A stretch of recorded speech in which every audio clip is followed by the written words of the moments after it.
The views and opinions expressed on America's Workforce Union podcast and its digital media channels are solely those of the speakers and do not necessarily represent the views and opinions of the producers or sponsors. Welcome to the America's Workforce Radio Podcast, the flagship production of the American Workers Radio and Podcast Network, where organized labor and its never-ending fight to protect the rights of the American worker come first. Now, presented by LIUNA, Laborers International Union of North America. Here's your host, Ed Flash Ferens. New Jersey taking a giant step holding companies liable for misclassifying employees. A big win for the Teamsters in Illinois. And today on the show, we kick off Labor 132, featuring the International Brotherhood of Teamsters. Welcome to the Monday, August 3rd edition of America's Workforce, where we're available on at least 5 platforms, including YouTube, Apple Podcasts, iHeartRadio, Spotify, and Pandora. Well, starting today, Monday, August 3rd, and going all the way to September 11th, every day on America's Workforce podcast, we're going to take a look into labor history. It's so darn important that we take a look back on what we have accomplished over the years. And unions have done a whole lot. You know that because you're a big fan of America's Workforce, and we certainly do appreciate that. So today, we're going to focus on the International Brotherhood of Teamsters. And this is a great story because it goes back well over 20 years, back in 2003. That was the year the Teamsters celebrated their 100th anniversary. Okay, so they're getting together. Okay, what are we going to do about this? They found out there was no repository of records or memorabilia. In fact, previous administrations discarded materials that would have been important to telling the union's history. Well, in 2006, under the guidance of James Hoffa's chief of staff, the union started exploring establishing an archives at a university. Fast forward to 2023, General President Sean O'Brien said, you know what? We have to do better. Get the files out, get the videos out, talk to people, tell the story of the International Brotherhood of Teamsters. And we're talking a timeline, a real tough timeline, going back to 1975. The time frame includes the establishment of the government consent decree. That was in 1989. First Democratic election of officers in 91. First term of General President Ron Carey. Freight strike, national freight strike in 94. UPS strike in 97. These interviews were conducted by the History Factory, an independent organization, and will be donated to the Teamsters Labor History Research Center at George Washington University. We're going to be joined by 2 individuals from the Teamsters today, Brian Rainville and Bret Caldwell. Now, Bret and Brian started together in the communications department in 1999, and today, Brian is the chief of staff. He was named chief of staff by Sean O'Brien back in 2021, and Bret moved to the general president's office on O'Brien's inauguration in 2022. And Sean said, okay, guys, go to it. Tell the story of the International Brotherhood of Teamsters. I don't care what people say. They need to say it. And you're going to hear it right here on America's Workforce. And I want to drive you to this website, teamsterhistory.org. All one word, Teamster, not plural, teamsterhistory.org. And you will see the videos that the 2 gentlemen on the show are talking about today. Do check that out. Now, a brief look into the world of labor. This segment brought to you by Boyd Watterson Asset Management. You can find more at boydwatterson.com. Speaking of the Teamsters, this story out of Barry, Illinois, where more than 300 workers at Ascend Wellness's grow house, it's a cannabis grow house, overwhelmingly ratified their first contract with Teamsters Local 916 and ended a 30-day unfair labor practice strike that was the largest in the history of the legal cannabis industry. J.P. Fryans, was president of 916. JP says this victory belongs to the men and women at Ascend who stood together and refused to accept anything less than a fair contract. Our members showed tremendous courage and determination throughout this fight. Their solidarity compelled Ascend to deliver on pay, benefits, and protection of union rights. Teamsters at the Grow House are responsible for every stage of production, from cultivation and processing to packaging and distribution for one of the largest multi-state cannabis companies. The contract includes higher wages, lower health care costs, protection against unjust discipline, improved policies for paid time off, and a new process for settling disputes. By the way, that local, again, this is Teamsters Local 916. They represent more than 4,000 workers throughout Illinois, from Chicago to Carbondale and East St. Louis to Champaign. If you want to get some more information, go to their website, Teamsters916.org. Gotta do a shout out here to the state of New Jersey and the great lawmakers in that state. I'll tell you, they are so labor friendly. The state federation is thanking the Mickey Sherrill administration for their continued efforts to strongly enforce the state's wage and hour laws, including auditing and fining companies that violate the state misclassification of employees as independent contractors. Last week, STG Logistics was found to have misclassified hundreds of truck drivers. So these workers will now receive $2.2 million in back wages, in addition to the state getting $555,000 in penalties and money to make up for shorting the state's unemployment insurance fund. To date, the Department of Labor in New Jersey has assessed $11,223,000 in back wages for 13,567 workers. Most importantly, the settlement with STG Logistics requires them to be in compliance with labor laws in the future to continue to operate. And this is important. Why?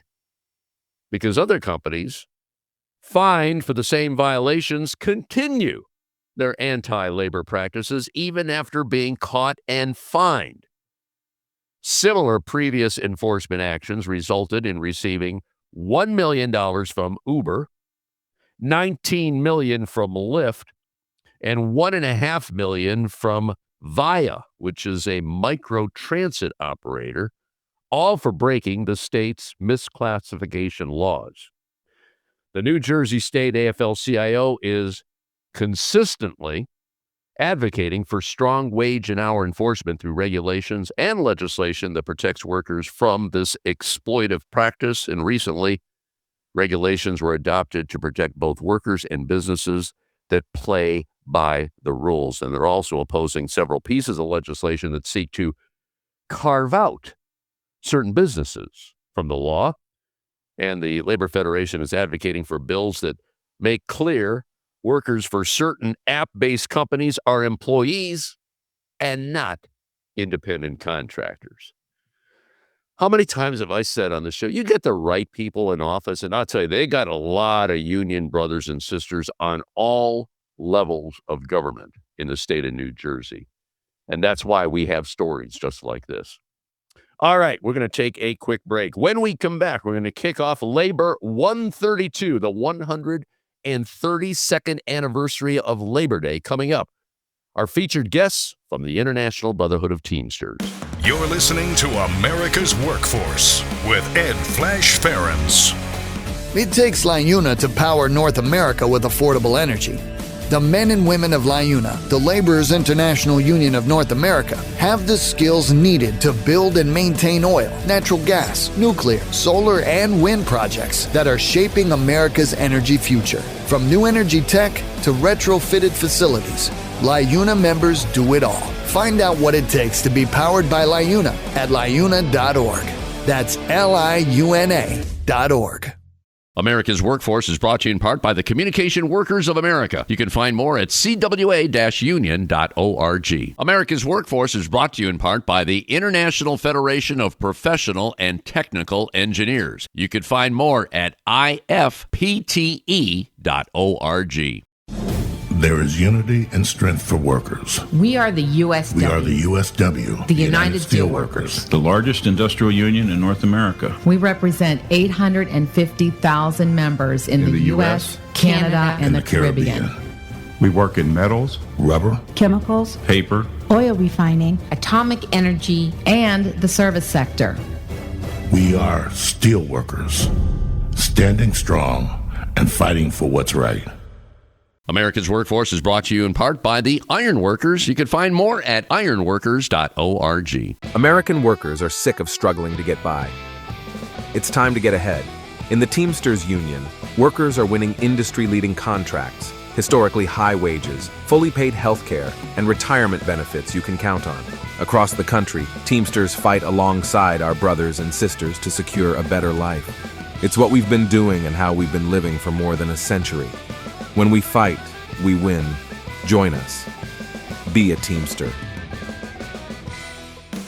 Now, back to America's Workforce. Here's Ed Flash Ferens. And remember, you can check us out on Facebook or follow us on X, formerly known as Twitter. That would be AWF Union Podcast, AWF Union Podcast. I'll tell you, one of my favorite subjects, well, there are many. I love talking about worker safety. Another one, and organizing, that's important too. But labor history is so darn important because if you take a look at the history of organized labor, it was a struggle. It's still a struggle, but it's a worthwhile struggle. Think about the 8-hour day. Think about paid vacations. Think about pensions. Think about child labor laws. Makes a big difference with workers. Joining us today, we have two brothers from the, well, they're not actually brothers, but you know what I mean.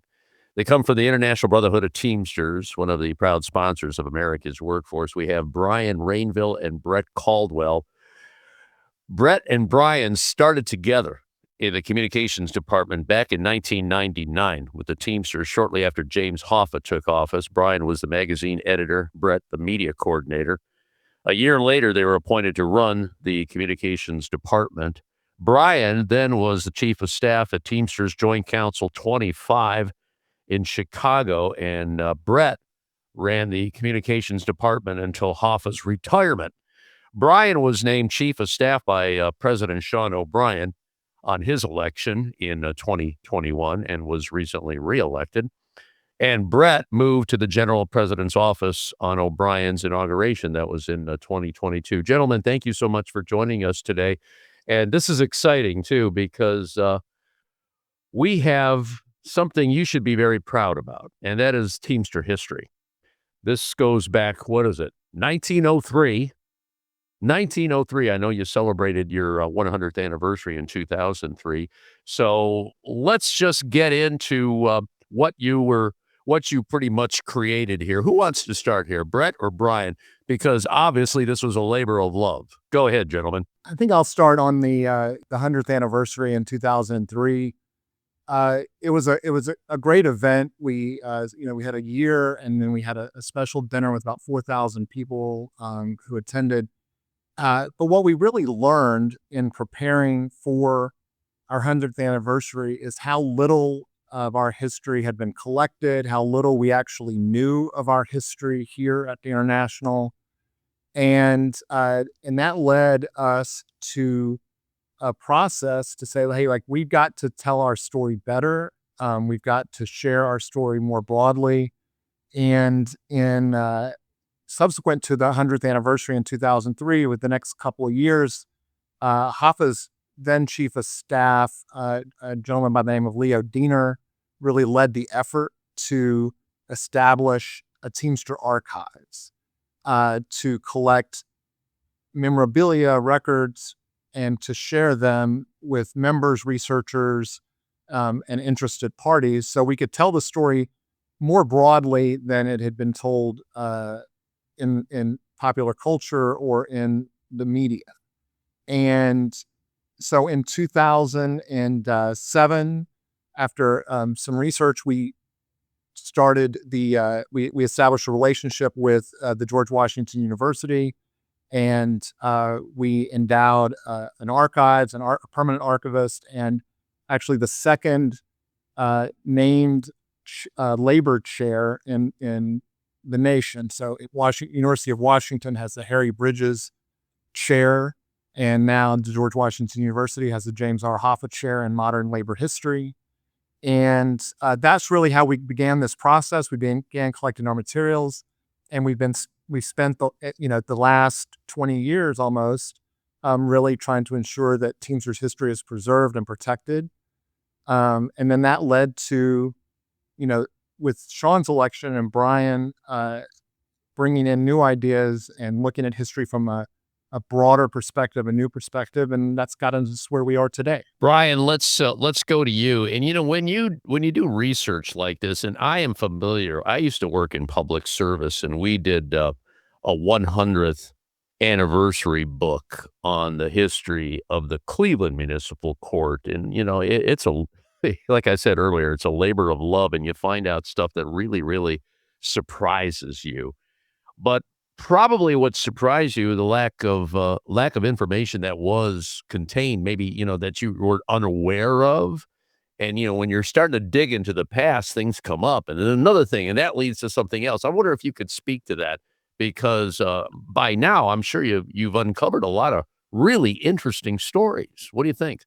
Yeah, I think we recognized when we started this phase of the history. What would just in a larger thing with the Archives of History project over the course of the 20 years, the institution and Bret and all of the people involved with the archives at GW, they did a great job of just starting to compile things. And what we did realize was there was this period of time, and we specifically in this Teamster History project with our new website and all the interviews, we said we want to look at the period of time from 1970 to 1999.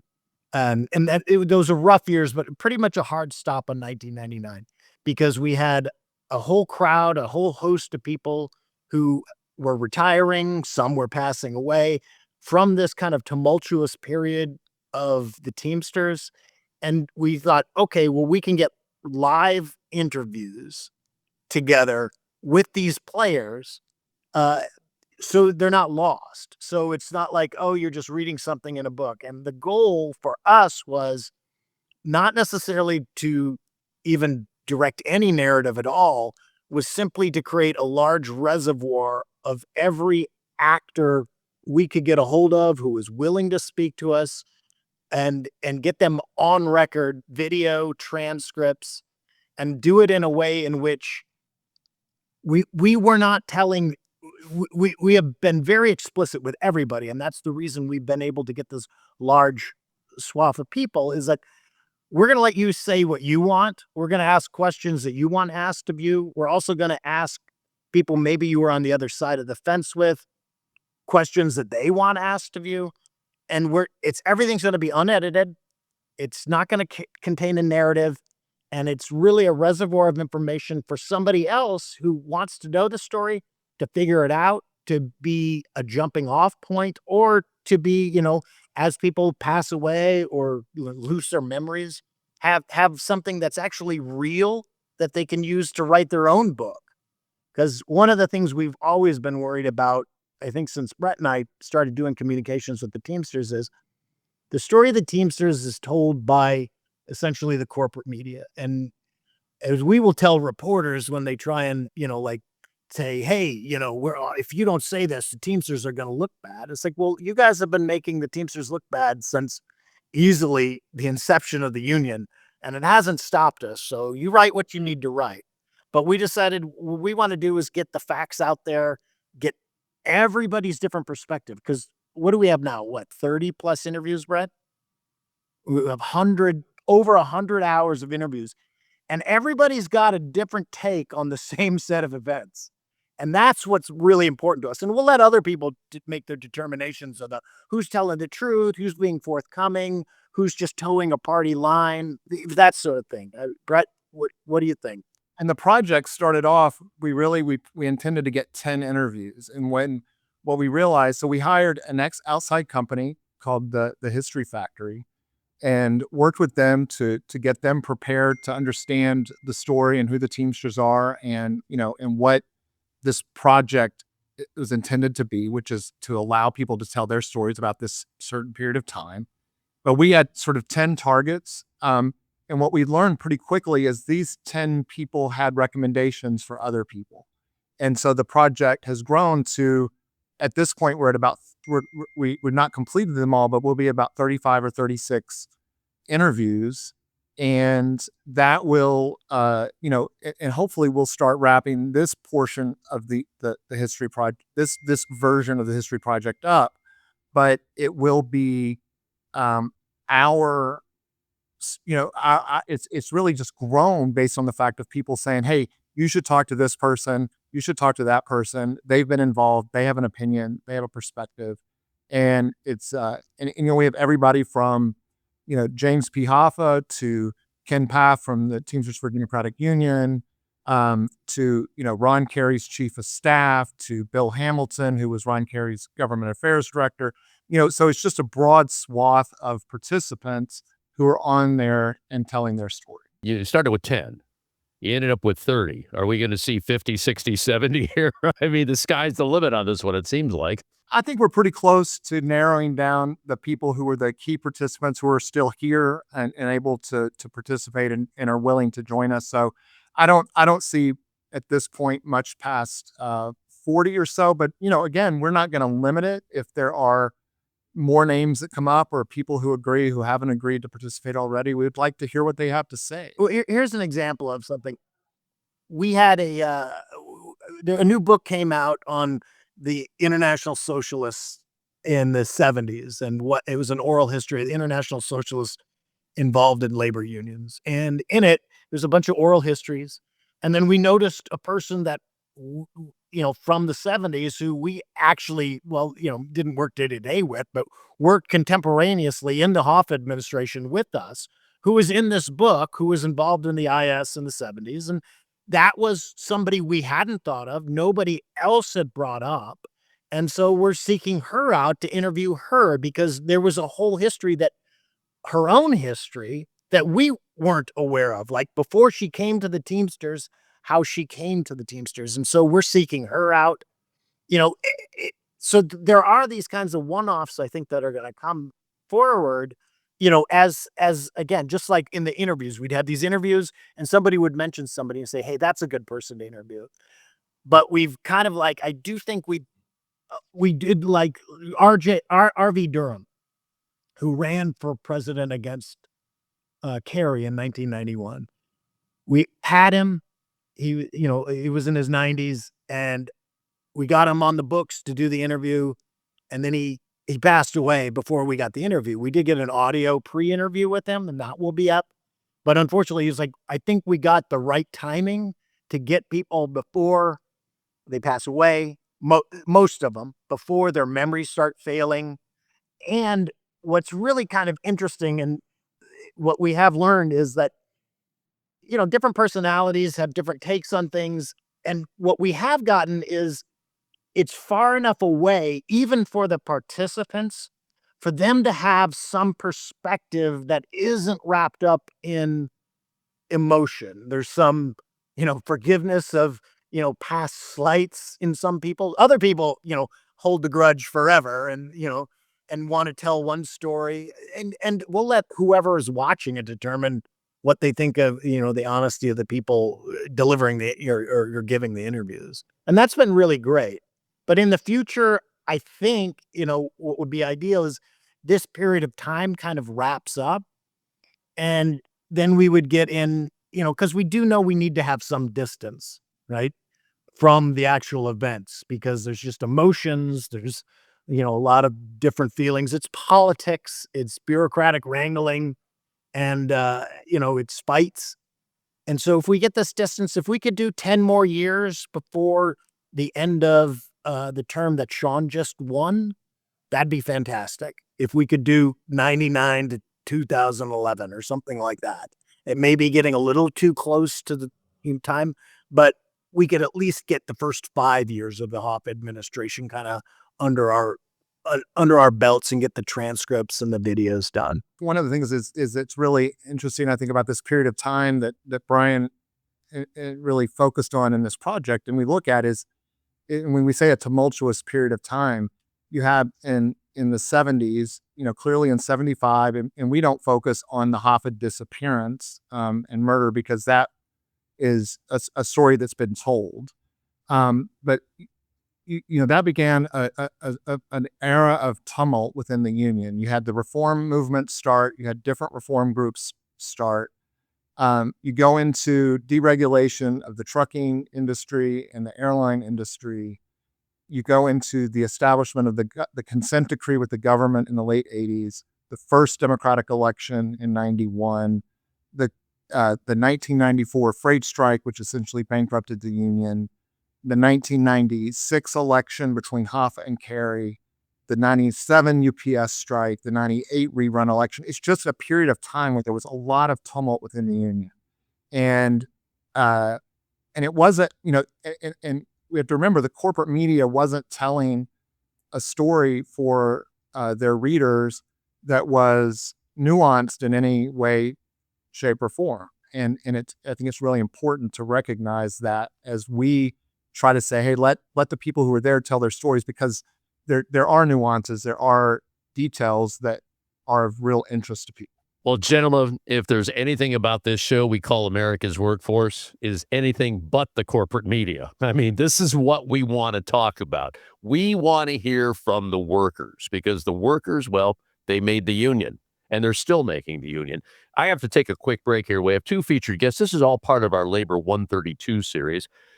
132 years ago, Labor Day was signed into law by then President Grover Cleveland. We started this a couple of years ago. We're going to continue doing it because I'll tell you, it's important that you as a listener know our labor history. Brian Rainville and Bret Caldwell on behalf of the International Brotherhood of Teamsters. More to come from them right after this. Once again, you're listening to America's Workforce. You're listening to America's Workforce with Ed Flash Ferens. It takes LIUNA to keep America running. Over 70,000 public employees are part of LIUNA, the Laborers International Union of North America, delivering critical services such as healthcare and emergency response, as well as maintaining roads and sanitation systems. Even the National Postal Mail Handlers Union, representing over 47,000 U.S. postal workers, is affiliated with LIUNA. Find out what it takes for LIUNA to keep America running at liuna.org. That's liuna.org. America's Workforce is brought to you in part by the Heat and Frost Insulators Labor Management Cooperative Trust. Find out more at insulators.org/LMCT. America's Workforce appreciates our sponsor, the Columbus Central Ohio Building and Construction Trades Council, who represents more than 18,000 workers from 19 affiliated local unions and district councils.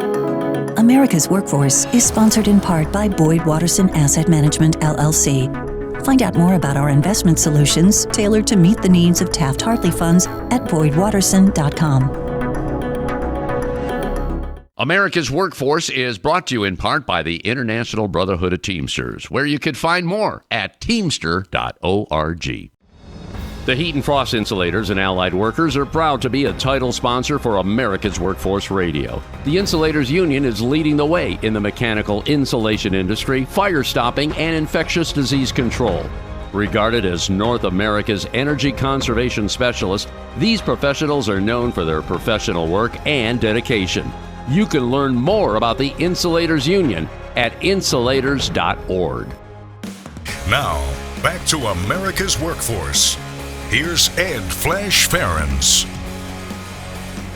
And remember, you can check us out on at least 5 platforms. That includes YouTube, Apple Podcasts, iHeartRadio, Spotify, and Pandora. And when you get an opportunity, here's what you do.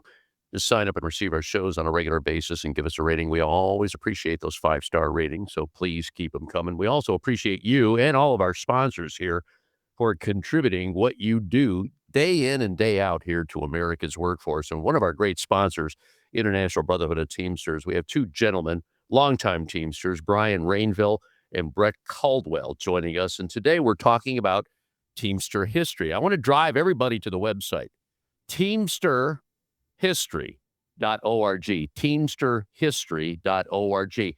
And it's important to talk about this because what the media says, especially not just the Teamsters, but on so many unions, what they say and what's actually real, well, they're two different things. They pick and choose what they want to say and they amplify it. And that's exactly why we're having this conversation. Brian, I want to go back to you because, well, tell me about, for instance, the New York Times. I mean, this is a very, very popular newspaper.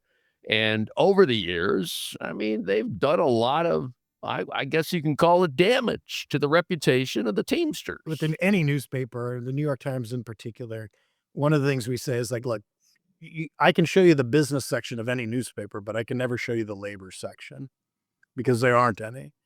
That's one thing. But the New York Times in particular, they have a long history of essentially knocking the Teamsters. Sometimes they actually had material that was correct, and other times, they don't. They follow a kind of a standard narrative that oftentimes isn't even based in the fact. They love mafia stories. They were doing clickbait before clickbait.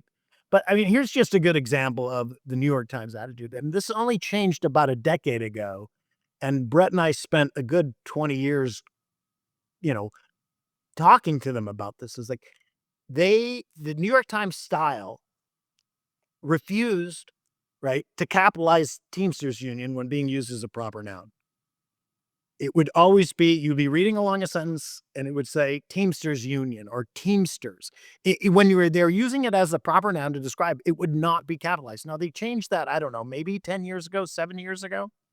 But it was, it just was such a good tell on how, every other newspaper capitalized our name. Like if you say Boeing, you capitalize Boeing. If you say, Heritage Foundation, if you say, whatever, Planned Parenthood, you don't, but the Teamsters forever is like in the editorial that they put out when it was just a screed about Jim Hoffa when he won the election, the rerun election in 1999. It was a screed about, he's going to ruin the union and etc.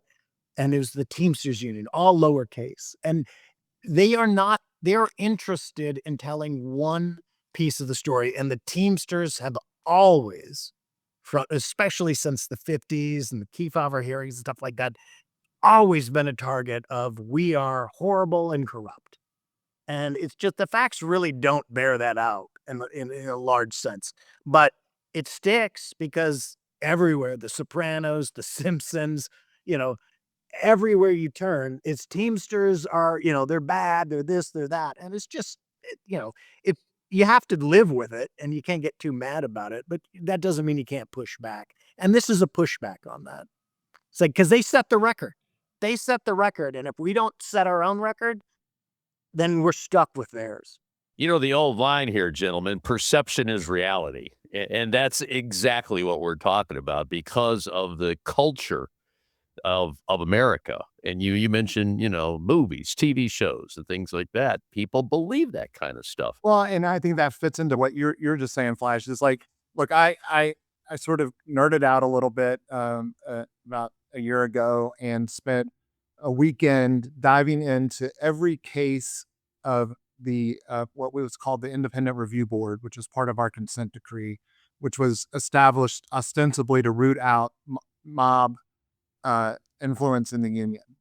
And what I found I went through every single case. And what I found in going through every single case is that there were 5 people on the international union payroll who were removed from the union for mob association.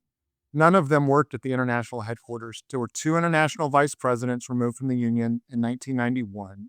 And there were 3 international representatives who were from local unions who were removed in 1992. So 1992 was the last time anybody was removed from the international union for mob association. In that period of time, there were 79 local union officers removed for mob activity or mob association. Sometimes that was all 7 officers in a local union. It was very much centered in New York and New Jersey. and with only nobody west of Missouri and only a couple in Missouri or a couple in Chicago, a couple in Michigan, in Pennsylvania, like just very, very sporadic. But out of those, the last time a local union officer was removed from the union for mob association was in 2003. And since Brian and I got here in 1999, that's the only one that's been removed for mob association. So the idea that the International Union was infiltrated. I mean, we were a huge organization at the time of the consent decree. We had over 600 local unions. Over 36. That's 4,200 officers at a time. There are this idea that the union was somehow. I mean, there's never been one allegation that a dime of money from the International Union went to the mob, and so we have to just be able to come out and say, as Brian said, what's been out there in popular culture is there's just a different side to it. It's just not as complicated as people want it to be. So there's a lot already posted on the website, teamsterhistory.org. Brian, how has the reception been so far of what you've done? I mean, you put a lot of work into this. And obviously, this is an unsanitized version. I mean, this is the real deal here. You're not covering anything up. You're telling the story. How's the reaction so far? Overwhelmingly, it's been great. The participants themselves, even those who had doubts, because we told them we're just going to do this unedited. We're going to listen to everybody. We're not going to write. There are people who doubted us. There are people who initially refused until they saw some of the other interviews. I think there's been some shock there. We have one fellow who worked, in social justice organizations through the 60s, 70s, came to the Teamsters under Carey, stayed under Hoffa. He's expressed, he's just shocked that we actually did what we said we were going to do. And he's pointed out that nobody else is doing this. Most organizations sanitize and clean everything up and don't just give the raw material. And so that's been really good. The only real criticism we've gotten, I mean, we've got just some stupid online criticism. Why aren't you doing this period? Or why aren't you doing that period? It's like, well, there's only so much you can do at once. But the only real criticism is, and this actually, while it from the individual was a criticism, but it's actually, to me, it was a compliment. It's like, these people are all just telling their stories and so on. They're not telling it the way that it is. It's like, well, do you want to be interviewed? You tell your story and then let everybody watch it, all of the different players on the different scenes, and let the people watching it make up their mind. Let the writers or the researchers use it to make up their mind and pull the things that they want. But what we really wanted was because most writers they have a thesis and they look for the facts. We just wanted to put facts out there so they were available, they were easy to find, and they couldn't be ignored. And that was facts that we like, and that's facts that we don't like. So that was the goal. And we got full transcripts. It's you don't have to sit there and watch 100 hours worth of video. You can go through the transcripts. You can, it's just you can download them. We PDF'd them. Exactly. Make it as simple as possible. Again, it's all archived on teamsterhistory.org. They often say there's two sides to every story. Well, you know what? I think there's about 100 sides to Teamster stories with this conversation. And that's exactly what we're talking about. This is wonderful. Gentlemen, I thank you both for what you're doing. This was a bold effort. And hopefully other unions will follow this. I'm telling you, I salute you for what you've done here. And it's important, once again, to know labor history. If you don't know history, you don't know where you're going. You got to know. You got to know what the people did before you and the struggle. And that struggle, like I said, continues day in and day out. So if anything new comes up, I know you're close to wrapping this up right now, but God knows how long it's going to go. You're welcome here. This show, I always say this show is your show. I mean, you make this show happen. You're a sponsor here. We want to hear from you on so many different fronts. But if anything comes up, you make sure you give us a call here, and we'll get another podcast lined up for you. How's that sound? Yeah, that'd be great. we did a lot of the legwork working with the History Factory, calling all of the participants during this period of time, but it wouldn't have been possible without Sean O'Brien and the administration that he put in, just simply because he said, I just want the story told. No one here had any kind of like horses in the race, because it had been in the past. But historically, organizations simply tell stories that are nice and sanitized. And Sean's like, just put it out there. And that is really unusual, to have an institution that's going to fund something that shows the imperfections, right? And that, to me, that is where it's really bold. And that's why we did have that. And it needs to be recognized that you have, you have leadership that just didn't say, write these prettified kind of like house organ material. And that is, I think we feel lucky that, okay, we had this great idea, we're going to do it. But, most great ideas just kind of die when it comes to, we're going to let people say all of the bad things too. And then it kind of shuts down. Mm-hmm. And it didn't shut down. And it's up there, and it's out there, and it's not going away. Keep looking at the website, keep checking it out. We've been fortunate enough, for example, to have found a lot of new films that were getting digitized. A lot of photographs were getting digitized.